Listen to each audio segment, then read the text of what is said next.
Hi there. Welcome back to Easy Odds. The time has finally come. 11 months after the group stages, the longest Champions League season of all time comes to an end.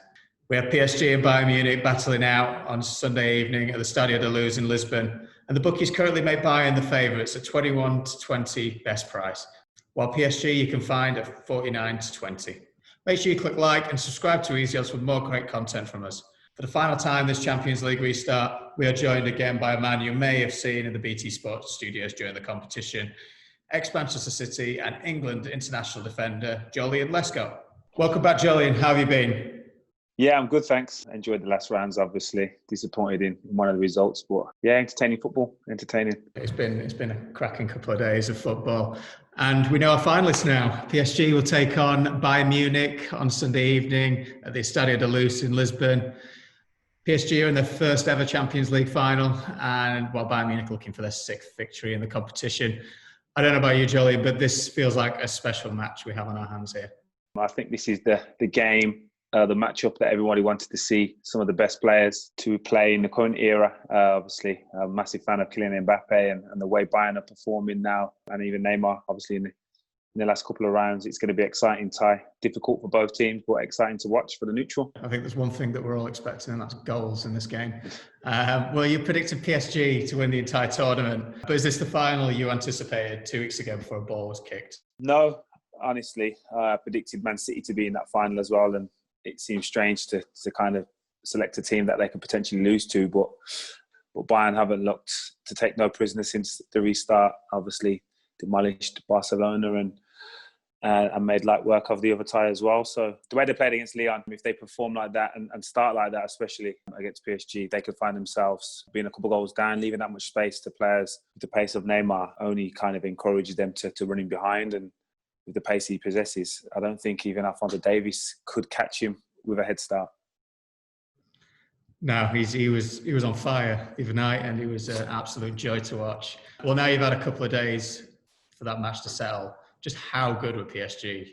We all know how good they can be and are with the ball, but I think they were very disciplined out of possession. I think, especially in the first half, they showed what they're willing to do the other side of the game, and which has kind of not been a part of their armoury in previous years. I think that's kind of been the hindrance for them progressing, is the fact that they wasn't willing to work as hard as the other team out of possession, but that wasn't the case the other night. They made Leipzig play at 100 miles an hour, which is not possible for a full 90 minutes. And then also when they do have possession of the ball, they're able to pick passes and create moments that only players of that individual talent can do. Yeah, and one of those players, as we mentioned earlier, is Neymar. And let's talk about that second goal for a second. So it was Di Maria who punished Leipzig for what was essentially a sloppy clearance from their keeper, but there was an absolute moment of magic from Neymar in that assist. I could watch that all day.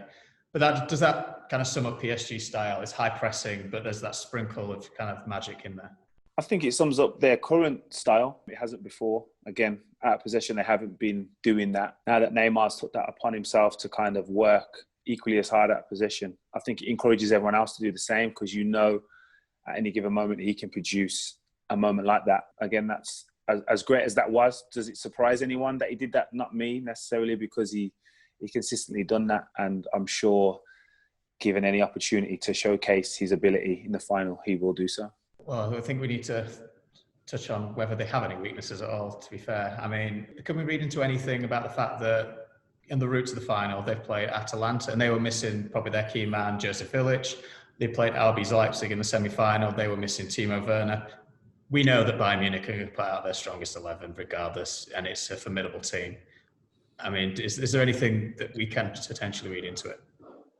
I wouldn't say so. This is the final, and if you're 90% fit, you make yourself available. I see potential change. I see Idrissa Gueye coming back into the team, because they can't expect to have as much possession against Bayern as they did against Leipzig. So he's someone that I know is eager to win the ball back. He probably enjoys that more than having the ball in possession. So it wouldn't surprise me if he came back into the team. But in regards to what this looks like for PSG, they're in finals that like Neymar's played in on the world stage, Copa America finals, big World Cup games. Mbappe's done the same. Di Maria's played in massive games, Thiago Silva. So I don't think this game will phase them. If you look at it and analyse it, probably they have more experience in finals due to their team. But yeah, they'll know what they're up against. Bayern are obviously a formidable team.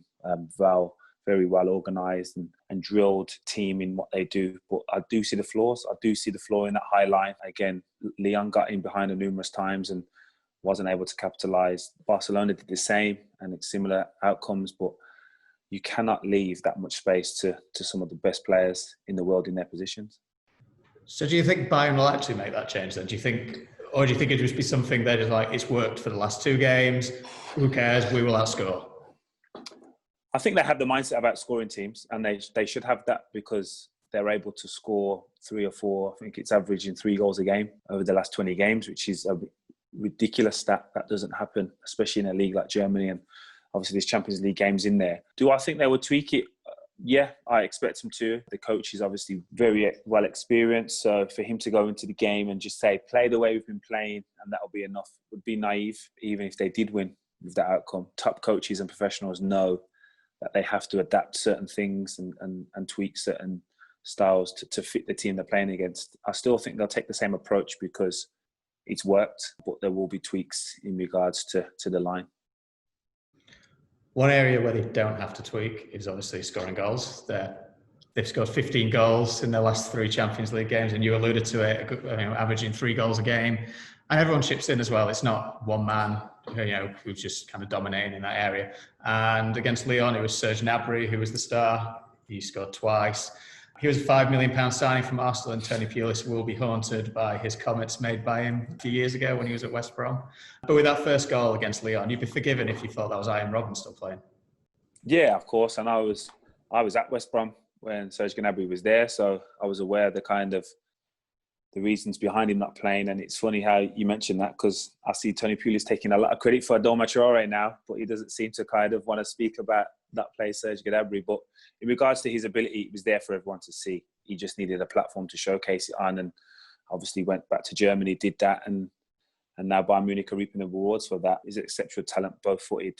And like you said, they have a number of goal scorers, so you can't necessarily nullify one threat because they will pose a threat with other players. And it was strange yesterday to realise that Lewandowski, they were 2-0 up comfortable and Lewandowski hadn't scored, and then he goes and gets his goal. And players like that, again, they're hungry for more. There's obviously the records, goal scoring tally in one campaign up for grabs. So I'm sure he's going to be looking to kind of beat that. But first and foremost, they'll want to win. They look like they enjoy sharing the goals and the contributions, but they'll be out to win this game. I think many people are going to be comparing PSG's front three, Neymar, Mbappe, Di Maria, and Bayern's front three of Muller, Lewandowski and Gnabry, so we might as well do it ourselves. What do they do that's different to each other?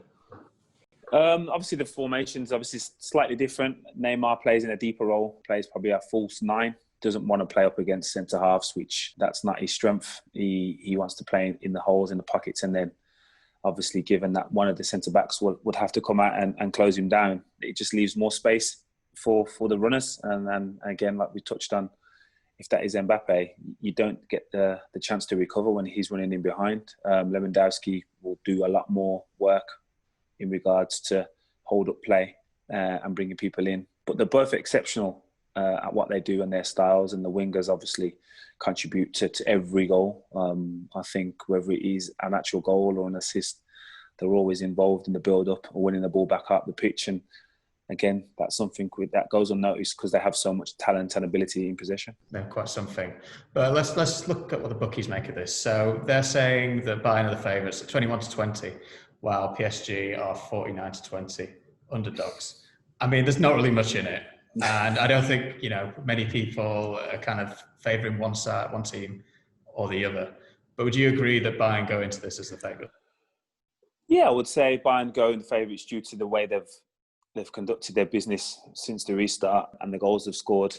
Underdogs, when you hear the word underdog, you assume it's a real negative, but that's not the case. Yeah, Bayern should be favourites due to the goals and the strength and depth they have throughout their team, but you can't bet against arguably one of the best players in the world, and that's Mbappe. And obviously Neymar has now proven to want to work out of possession and off the ball to kind of combat his exceptional ability. So I'm still sticking with PSG. They're my favourites. I believe that they have enough experience and understanding in these games to kind of get the job done. So we know PSG are your favourites to win this game, but it's moment of truth now. It's prediction time. Because it's the final, let's have a score prediction, and then let's also have predictions on who is going to score these goals.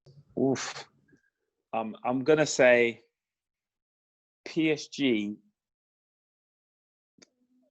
4-3. Let's go out there. I think there's going to be a number of goals. You can't bet against Bayern not scoring 3 goals, and then obviously to beat that, you're going to have to score more. So I would say 4-3. I believe that, especially the last 2 games, I've analysed the starts that Bayern had, and they've been sloppy in the first 20 minutes. Barcelona exploited them, especially obviously scored a couple of goals, and then Lyon got in behind them before they scored their first goal. So if PSG get the opportunities, I think they go up 2-0, then Bayern settle into the game, come back into it. But yeah, 4-3 will be my score, and any of the front 6 on show have the ability to score. I definitely feel Neymar scores in this game.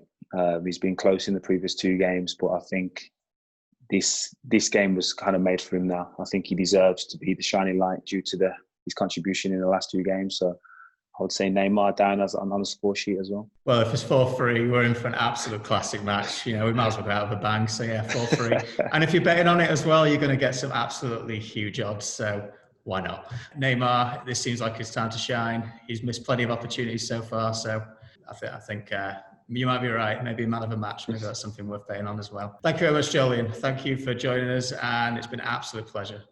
No problem. Thank you. Remember, if you head to the description below, you can bet on any of Joleon's selections for the Champions League final and find plenty of bookmaker offers for the match, as well as the racing at York for EBO. Anyway, Joleon, it's been a pleasure. Thank you for joining us for the Champions League restart, and thank you for watching. The stage is set. PSG versus Bayern Munich, 8 p.m. Sunday. Enjoy the match.